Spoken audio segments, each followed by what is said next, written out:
Hello and good afternoon, everybody. Thank you for signing up for our webinar. My name is Deepti, and I am the Marketing Operating Manager at GrowByData. We are very excited to present our second follow-up webinar on Google AI Overview, formerly known as Google SGE. In our previous webinar, we highlighted the running shoe category. Similarly, in this session, we will be featuring a case study highlighting emerging best practices. Before we begin, a few housekeeping items. The webinar will roughly be about 22 minutes, followed by a 5-minute Q&A session. We will open the chat box 10 minutes prior to that. If you have any question, feel free to shoot in that chat box. If we do not get to your question, we will make sure to get to you separately. If you encounter any problem, hopefully that's not the case, please email me at deepti@growbydata.com. We will also be turning off the camera to keep the focus on the content. Without further ado, please welcome Prasanna Tungal, Managing Partner of GrowByData, and Andy Comack, Vice President of Client Success. Take it away, gentlemen. Thank you so much, Deepti. And good afternoon, everyone. Good morning to those at other time zones. Appreciate you guys taking your time to join our webinar series.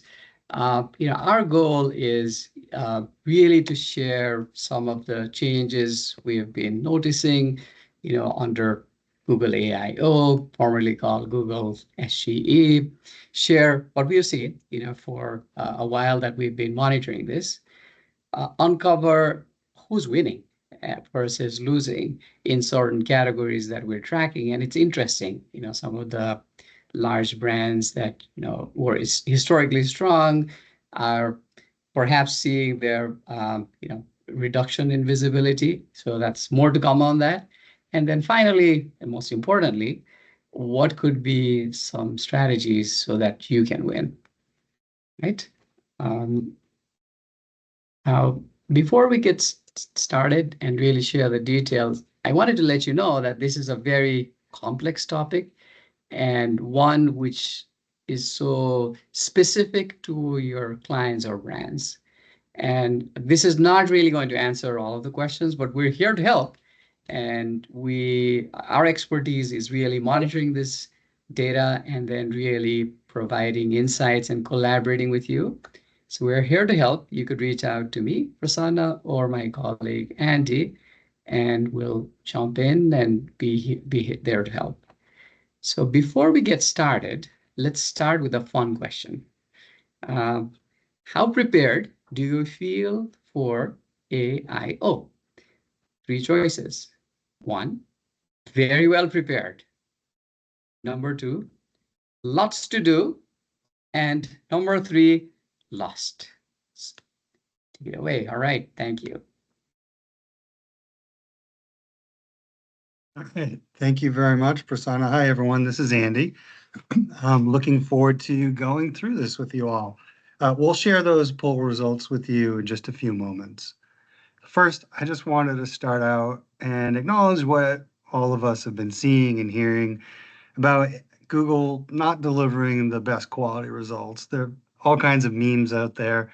This is the one that tickled my fancy, which is how to clean a rescued pigeon. And clearly the AI overview mistook that for how to cook one. So you remove the label and the head and cut off the wing. That's obviously not how you would clean a rescued pigeon. But I think it's safe to say that Google, their livelihood depends on getting this right. So as much as we're all joking about this, this is sure to improve. Okay, I'm just going to set the stage here with a few of the key findings here. First of all, traditional keywords are less relevant, and it's time to start thinking about new ways of doing keyword research and monitoring that. Publishers are now dominating the links that are available for users to click on, as opposed to retailers and brands. And when it comes to product visibility, Amazon is losing its dominance. It's becoming a more democratized, egalitarian landscape, and retailers that don't really have a presence now in traditional Google results are starting to emerge, and we'll show you some very specific examples of that. I also want to just mention, as we go through this, we used one particular category to try and make it very consistent, drawing analogies from traditional to AI. And so we chose the furniture category. We monitor everything from B2C, B2B, financial services, healthcare. So we're not limited to B2C. It's just very rich. It's an opportunity to look at information display, link display, and product display all in one. And again, it gives you this opportunity to just visualize what's happening with very specific brands that you know. So just as a quick overview, primarily what Google is doing is trying to serve up summary content that's trying to help a user understand something quickly. Now, originally, or people have been afraid that there won't be any links. Currently in this layout, which definitely is a throwback to the old days, they are providing links. In fact, Google has said publicly that they will have links that are supporting the content. There'll be fewer of them. And Sundar Pichai even said that, and he wouldn't disclose the numbers, but he's saying that the links in here have a higher click-through rate than your traditional links. So for now, we'll just have to trust him, and then all of us monitor as we go. And beyond that, we're going to talk about product a little bit today as well.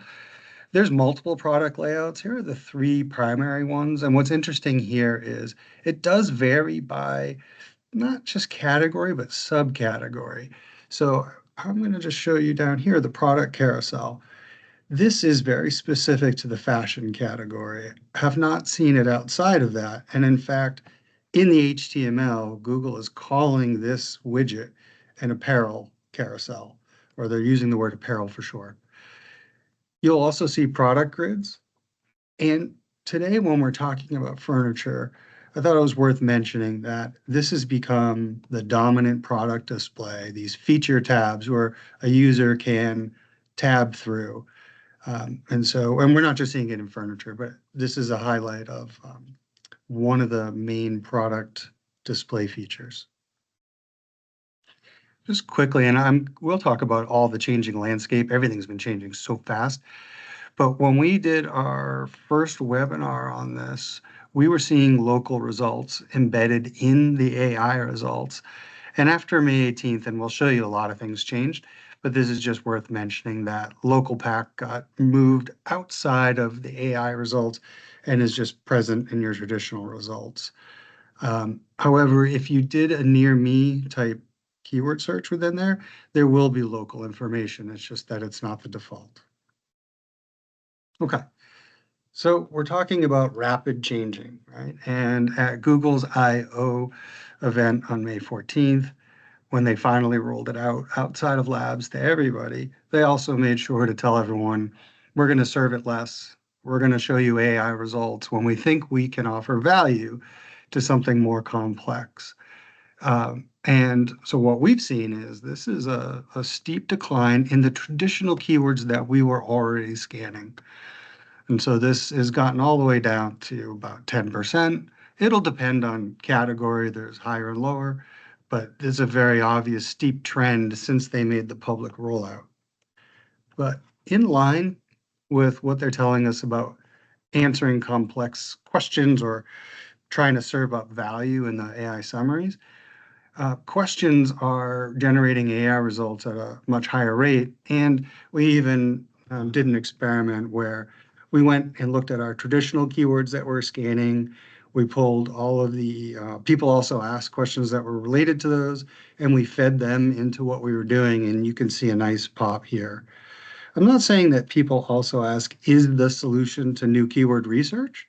But it's a really nice way to at least start. As we talk about rapidly changing, just a few highlights. So now we're seeing AI in June, we're seeing it 25% of the time on average when you pull everything together. We used to see Google experimenting with putting it above or below its traditional results.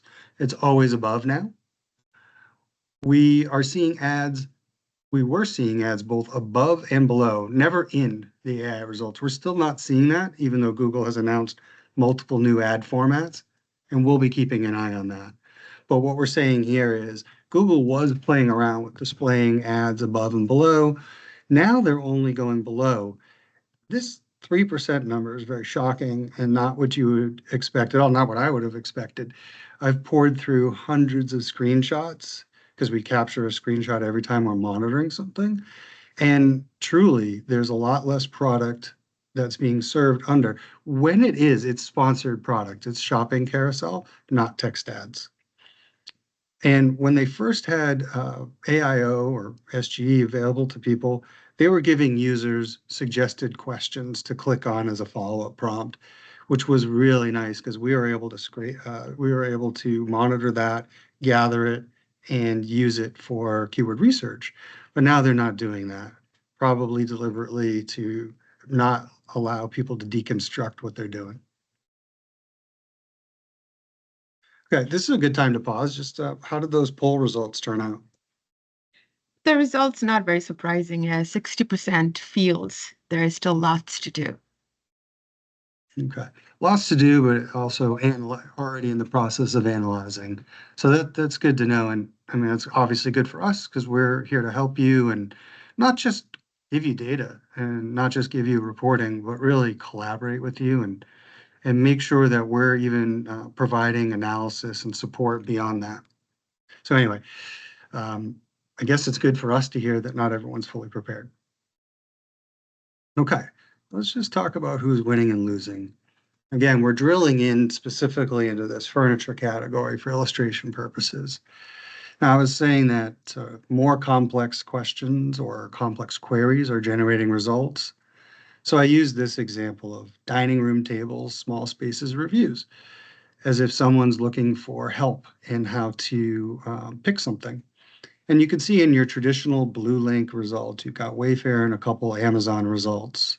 So commercial sites are dominating in that space. In AI, the links are located here and here. Products actually don't have identifiable links. It requires a user to click on them, a right-hand window is displayed, and then there's a link. So when we're monitoring and we're talking about links, we're talking about what's found in this overview and article carousel. And that brings us to some data. So across this furniture category, many, many, many keywords, thousands and thousands of searches, tens of thousands. What we see here is 8 out of 10 of these are retailers and brands. Only 2 of them are non, Reddit and Quora. That follows along with Google's partnership with Reddit and deciding to surface a discussions and forum piece, trying to give people access to that. But really, it's a commercial landscape. But when you look at the AI landscape, it's much different. It's dominated by publishers, people that you wouldn't expect. I think a lot of this will get sorted out, like PC Gamer is really relevant for a very small subset of like home desk type keywords. But if you see down here, we've got this Payless Furniture MT, which is in Montana. What's interesting is we were not monitoring in Montana. So what's happening here is this smaller retailer, regional retailer, has something on their website that is resonating with Google's large language model. And so I will show you how we can help you dig into figuring out like what it is, not just the domain. As you can see, it's a very different landscape. And the one thing I wanted to note is because I mentioned the Reddit partnership here, I personally would have expected to already start seeing maybe some Reddit references within AI. But in a small data sample of 2,000 searches, there was no Reddit, no Quora, no TikTok, no Facebook, nothing except for YouTube, and there were 17 out of over 2,000.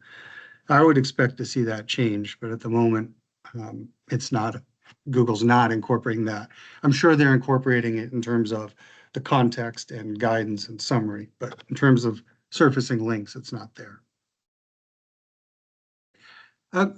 Our reporting lets you dig out the details. And I just gave a very specific example.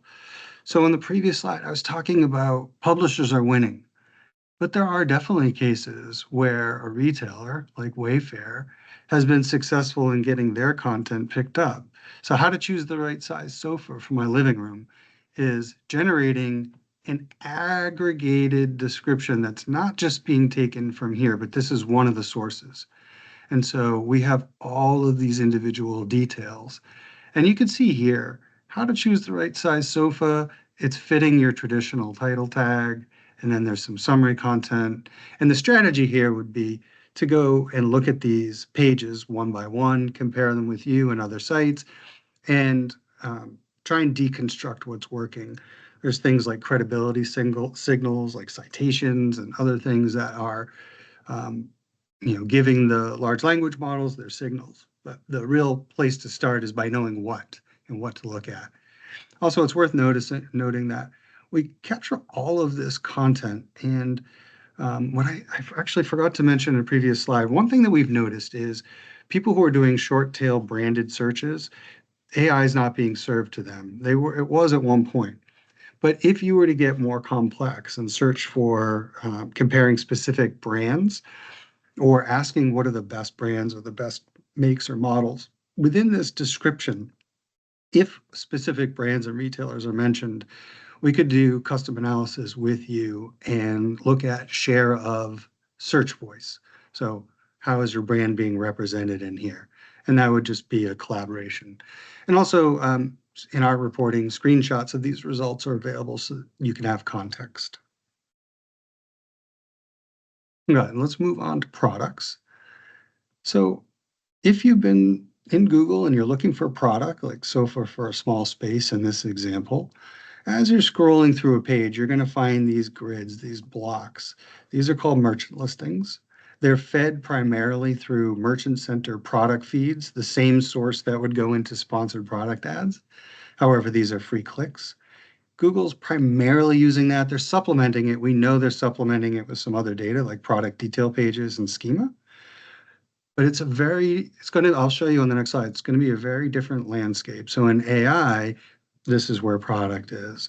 So I'm just giving you the context here of we're going to be comparing product visibility, not in terms of shopping ads or anything, but really in terms of how Google's been, crowding, some people would say crowding their search results pages with all of this visual cues. And so when you look at that, if you're comparing merchant listings and AI, in this very specific category, we're seeing the democratization of who's appearing. So Amazon, if you were to scroll through a page, 23% of the time in this category, you would have seen Amazon as the provider of that product detail. And you can see down here a lot of the usual suspects.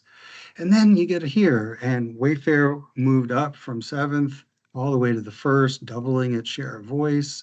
This is in product. And then we've got these new ones, people who, if I was to show you even the deeper data passed into the top 50, people like Allmartin and Burrow aren't there. You might find Crate and Barrel, but these guys now are given an opportunity for people to discover them. And then Target is, like Amazon, one of the losers here. And we could talk more about helping you figure out why some retailers are winning over others. It actually gets down to doing that groundwork that I was talking about when it comes to links and deconstructing content. We kept this purposely brief so we could have some time for Q&A, but I just want to highlight some ways to think about winning in this, right? Monitoring continuously because it's a rapidly changing landscape. So that's obvious. Redefining how you do keyword research, which really is not an easy task at all because you're not being fed. Google and Keyword Planner isn't feeding you the most common complex questions. So we all need to be thinking about how do we approach that. Content and product competitive analysis, again, drilling down into what somebody has that's winning versus you, experiment and track. And we will be keeping an eye out for ads that work their way into AI results and reporting on that as well. Which brings us to how can we help you win? Of course, it's the unique and in-depth data. We'll collaborate with you to uncover the why, right? That's the big question. And then what can I do about it? Again, we'd collaborate with you. It's your expertise typically on the SEO side or paid search side, and we're complementing that with analysis and support. And then, of course, as you're making changes, we'll help you see what the impact is. And as we said before, we love to talk about this. It's a lot of fun for us. And we definitely would love the opportunity to talk to you about your very specific needs, answer your questions, and even just talk about your own keyword sets and categories. All right, this is a good time to stop for Q&A.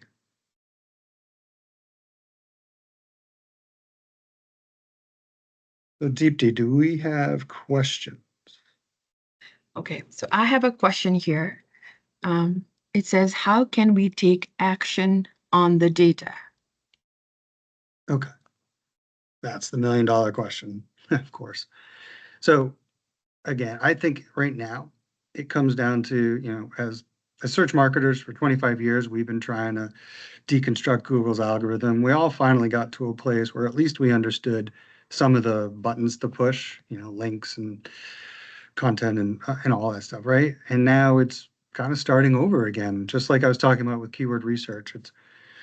It's maybe it's fun for a lot of us, maybe not so fun if you don't enjoy that kind of work. But I guess the bottom line is you're going to have to roll up your sleeves, dig in. At least we're providing you with the very specific granular details on which pages, which products. And we can also be creating custom views for you, custom reports that dig even deeper and do very specific comparison analysis. And that's one of the things we take a lot of pride in, is being able to deliver a customized experience for our clients. Okay, thank you, Andy. We have another question here. When you state that we have to redefine the keyword research process, do you mean stepping away from looking at data from SEMrush? That's the question. Yeah, that's a great question. Well, think of it this way, whether it's SEMrush or even Google Keyword Planner, right? Let's take Keyword Planner. They're showing you, here's the estimated search volume. Well, all of those single words, 2 words, 3 words, in our data, we're showing that it's only triggering results, 10, 15, 20% of the time, depending, right? So the answer is no, you can't use Keyword Planner or SEMrush. One proxy that we did was people also ask. But I also think it's sort of getting back to the basics of understanding user behavior, thinking about how users are asking the right questions, really thinking about things like reviews, comparisons, best, superlatives. So it's all of that stuff that people are going to be using AI for. And I wish I had an easy answer, but definitely not going to be what any like SEMrush or anybody says, here are the suggested keywords, like here are the keyword gaps. That's just not going to be applicable for the AI. Now, traditional search isn't going away anytime soon. Google can't go out of business. So that data is still important for your traditional blocking and tackling. Okay, thank you, Andy. We have another question. Can you explain more about how some of the brands were able to break through into the top AIO ranking? Is it primarily increasing long tail search? That is part of it, yeah, definitely, because as we were getting less and less results for the traditional shorter mid-tail words. So yeah, I would suspect, and that's an excellent question, by the way. And I think it requires digging into those sites. Like I was pointing out, there was a Payless Furniture MT, which is in Montana, right? And we weren't even monitoring over there. There is a reason why their link was appearing, right?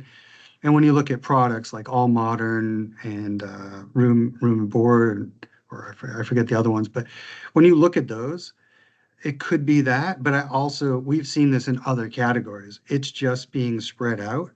So new, companies are like in the musical instruments category. There's an interesting thing where the actual brands, Fender and Gibson, don't perform as well in your traditional Google search for things like electric guitars as you would maybe expect them to. Well, when you get to AI results, those two brands pop up to the surface, right? So there's something in the large language models that's just looking for different signals. And one place I would immediately go are product detail pages. I would look at the depth of the content, the thoroughness of the content. Are you including things like GTINs and UPCs, like as much detail as you can provide? I'd be looking at Schema and I'd be comparing it to other people. So I don't have the exact answer, but again, it becomes this sort of fun investigative puzzle to untangle. All right, thank you, Andy. And Aaron, if you have more question, Andy can get back to you separately. I think we have time for one more question. The question reads, why do you think publishers are winning on gaining links versus companies? That one I think is pretty easy for me, at least at this stage, which is the purpose of Google delivering AI results is to summarize and make it convenient and give you a quick answer. And so that's informational as opposed to commercial. And so they're relying on, content that does that. Now, at the same time, they're looking for signals for, is that content credible, right? And I'm sure there's hiccups here and there where you would find a publisher and you'd question, does it really feel credible? Like in the data we were showing in one of those tables, the New York Times was coming up as a link for furniture. And clearly it's a credible source and they have some content that's talking about furniture. It might not be the best experience for a user and that stuff could get sorted out. But we also saw that a company like Wayfair or that Payless Furniture in Montana, you can get links in there, but you just have to think about how do I construct the content. And again, that really gets to the keyword research, thinking about how are people going to be asking these questions, just like you would do in your traditional, content with your schema, with your FAQs. You're looking at this is what somebody asks, question and answer. It's kind of similar in thinking about that, but yeah, it's because Google's trying to give users information as opposed to commercial action. And then the product below would be commercial action. Now, this is different, like in financial services, for example, if you're looking at mortgage rates within the actual AI content, there will be references to mortgage rates and they will mention specific brands or they'll tell you like, this is the best mortgage for home equity. This is the best one for this. So some of that content, it depends on industry, right? So in that case, there are some commercial companies like seen Bank of America and US Bank perform really well in financial services. But then you get Bankrate and actually US News and World Report. So there's some publishers also. So it depends on the industry and there can be a mix. Hope I answered that okay. I don't think we have time for any more questions, but if you have any questions, please feel free to email us separately and we will be very happy to get back to you. And we'll also be sending out the slide deck and recording. And in that, you'll see contact information and a little bit more about us. We're here to help. All right. Thank you so much for your time.